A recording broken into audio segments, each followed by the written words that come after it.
برای برش کنده. نگاه کنین، سوال خوبی پرسیدی. مرحله اول فرض کنین چوبی که از مزرعه میارین صورت کنده دیگه، درسته؟ صورت گرده بینیه. از مزرعه که میاد بخواین 4 تراش کنین، صورت الوار درست کنین، توسط این دستگاه انجام میشه. هیچ دستگاه دیگه نمیشه این کارو کرد. پس شما اول چوبتون که از مزرعه میارین به وسیله این اره فلکه میان چیکار میکنین؟ 4 تراش میکنین. بعد که 4 تراش کردین با دستگاه دیگه مثل دستگاه سکاره، دستگاه دیگه میان چیکار میکنین؟ هم رنده میکنین، هم بونیا میکنین، صاف میکنین. مراحل بعدی کارو با دستگاه دیگه انجام. این ابتدایی ترین مسیری که شما در آفرین در ورودی معمولاً اره فلکام در ورودی کارگاه نجاریه که شما الوار آوردی از این ور این انجام میدی، برش رو انجام میدی، بعد میری سراغ دستگاه دیگه. این اره فلکه هم بهش میگن، اره نواری هم بهش میگن. دستگاه اره نواری. بله، کار عملی رو حتما انجام میدی. خب مسئله بعدی که توضیح بدم خدمت شما اینه که در مورد تیغ اره هست دیگه، درسته؟ در مورد تیغ اره گفتیم که به صورت نواری تیغا و اینها رو در سایزهای مختلف میایم جوش میدیم دیگه، درسته؟ قبل از استفاده که ما رو فلکه بخوایم قرار بدیم باید اینا رو چیکار کنیم؟ چپ و راست کنیم. چرا چپ و راست کنیم تیغا رو؟ میتونه بگین؟ برای اینکه زمانی که تازه شما تیغ رو گرفتین تیغ صافه، هیچ چپ و راستی نداره. دندانه ها رو یکی به چپ یکی به راست میزنن، به خاطر اینکه هم راحت تر برش بخوره، هم زمانی که برشکاری انجام میدین تیغتون داخل قطعه کار گیر نکنه، هم داغ نشه زیاد دیگه، درسته؟ پس شما اول باید چپ و راست کنین، بعد تیز کنین. با یه سری دستگاه مخصوصی میان آماده. نه، چپ و راست شده نیست دیگه، هم شما باید تیز کنین هم باید چپ و راست کنین.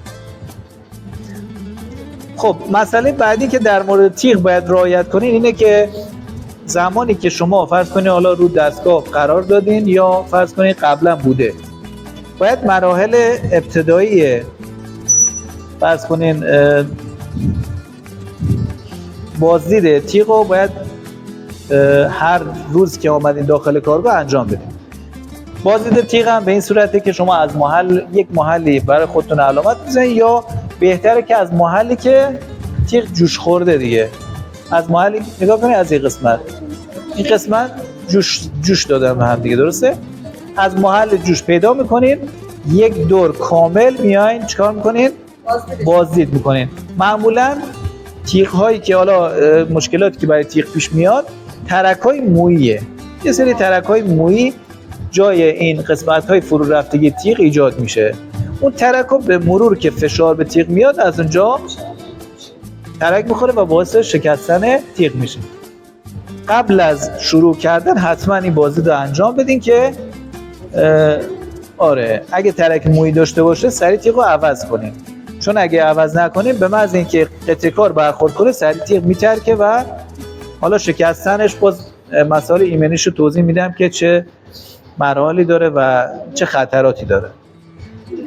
پس این بازدید اولیه رو بچه‌ها برای تیغ اره فلکه هر روز انجام میدیم. و حالا ما چون زیاد توی کارگاه از تیغ استفاده نمی کنیم، بحث شل کردن یا سفت کردن تیغ رو نداریم. خب معمولا نجارایی که بیرون چوب بری دارن معمولا میگیم که زمانی که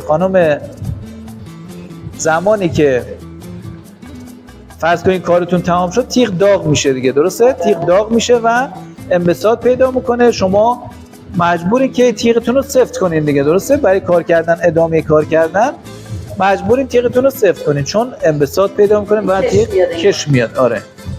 و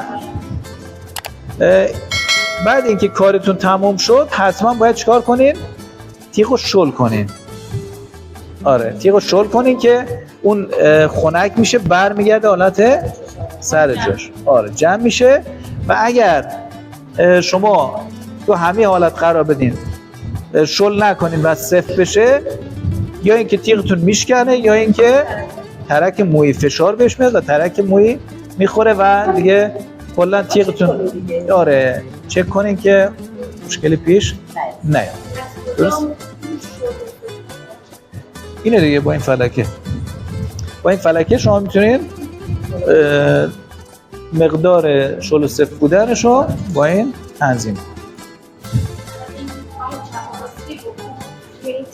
بله این چپ و راستش انجام شده، ولی خب چون یک مقدار کار کرده کمتر شده چپ و راستش، ولی بازم داره دیگه، چون به مرور که کار میکنه این لبه ها برش میخوره و برمیگرده حالت اول یا روی فلکه حرکت میکنه. اینها همه باعث میشه که هم کند بشه تیغ، هم چپ و راستش صاف بشه. خب تا اینجا سوالی ندارین؟